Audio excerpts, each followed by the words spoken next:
Let's start with a simple question. Have you ever sent a message and immediately regretted it? Maybe it was a quick reply. Maybe it sounded colder than you intended. Or maybe you hit send and then thought that didn't come out right. Maybe you were really reacting, not really responding.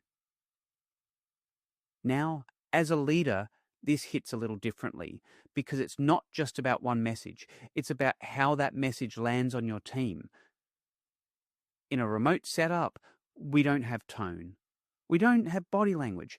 We don't get that quick chance to say, hey, that's not what I meant. So one message can affect clarity, can affect morale, and can quietly impact trust. And here's the important part. As leaders, our emotions don't just stay with us. They show up in how we communicate. And when they do, they ripple through the team, sometimes in ways we don't immediately see. So today, this isn't about suppressing emotions or pretending we're always calm. It's about catching ourselves early, recognizing what we're feeling before we hit send. So instead of reacting automatically, we can choose how we show up, because that choice is what shapes the kind of leader our team experiences every day. Now let's talk about something we all experience, whether we notice it or not.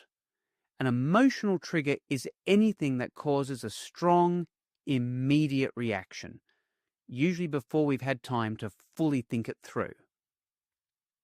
It's fast. It's automatic. And most of the time, it's based on patterns we've built over time, not just from work, but from past experiences.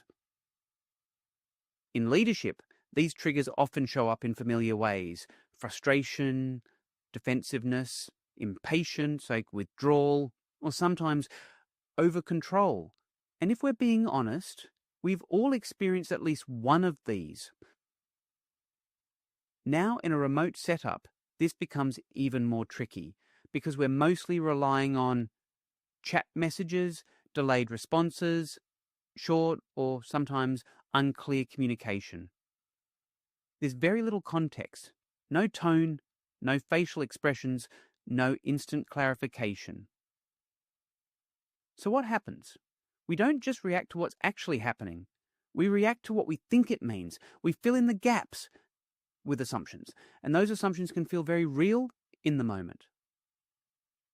Let's make this more concrete. Let's look at a common situation. A team member replies with one word. Noted. That's it. Just noted. Now pause for a second and ask yourself, what's your first reaction? For many leaders, the reaction can sound like this. Why does this feel so cold? Are they being dismissive? Is this a lack of respect? And without realizing it, the next message we send is already coming from that emotion. Something like, please be more responsive. This is not acceptable.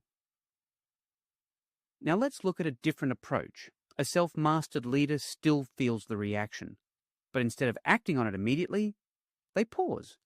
They recognize what's happening internally. I feel dismissed. They don't ignore it, but they also don't let it take over. Then they ask a simple question. What else could this mean? Maybe the person is busy. Maybe they're in the middle of something. Maybe that's just how they communicate. So instead of reacting, you choose a response. Got it. Let me know if you have any questions or blockers. Same situation, very different outcome. And here's the key point. The trigger wasn't the word noted.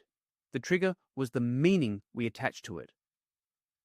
And as leaders, learning to separate the two is where real control and clarity begin. Let's take this a step further. Triggers don't just happen randomly. They follow patterns. As leaders, if you look closely, you'll notice that you tend to get triggered by the same types of situations. again and again. It's rarely new. It just feels new in the moment. Here are some common leadership trigger patterns. Lack of responsiveness. You start thinking, they don't respect me, so every delay, every late reply, even small disagreements start to feel personal. Mistakes. You start thinking, they're not competent. One mistake happened, and suddenly you're labeling the person. And what follows? You check more, you control more, you micromanage. Push back. You start thinking, they're challenging my authority. Instead of seeing it as input or discussion, it feels like resistance. Silence. You start thinking, they're disengaged. No reply, no reaction, and your mind starts filling in the blanks. And sometimes, without realizing it, that discomfort turns into pressure, and that pressure gets passed down to the team. Now, here's the important part. These patterns don't come out of nowhere. They come from past experiences, our expectations, and the pressure we carry as leaders. And here's the key insight. If you don't recognize your patterns, your team will experience them repeatedly. Not once, not twice, but as a consistent leadership style. And over time, something bigger happens. This becomes a cycle, what we can call shadow leadership, or the cycle of reproduced leadership, where the behaviors we don't become aware of get passed on. Your team adapts to it, and when they become leaders someday, they carry the same patterns forward.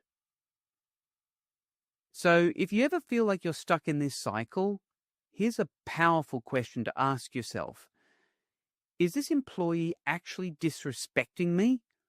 Or am I just feeling the same way I felt when my old boss ignored me? Because sometimes what we're reacting to is not just the present moment, it's the past showing up again. Now let's make this personal. Think about the last time you felt triggered at work. I'll give you a few seconds to think. Now ask yourself, what actually happened? What did I feel immediately? What did I assume? How did I respond? And what was the impact on my team? Most of the time, your trigger will fall into one of these patterns: respect, competence, authority, disengagement, or past emotional carryover. Once you can name it, you create distance from it. And when you have distance, you have choice. And that's where real leadership growth begins.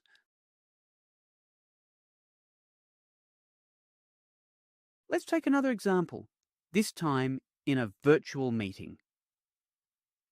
You're explaining something important. Maybe it's an update, maybe it's a direction, something that matters. Then suddenly a team member interrupts you. Now, let's be honest. That moment can trigger something almost instantly. For a reactive leader, it might feel like this. You feel disrespected, like you weren't given the space to finish. So what happens? You cut them off. Your tone becomes sharper, and the conversation shifts from collaboration to tension. Now let's look at the same situation, but from a self-mastered leader. The feeling is still there.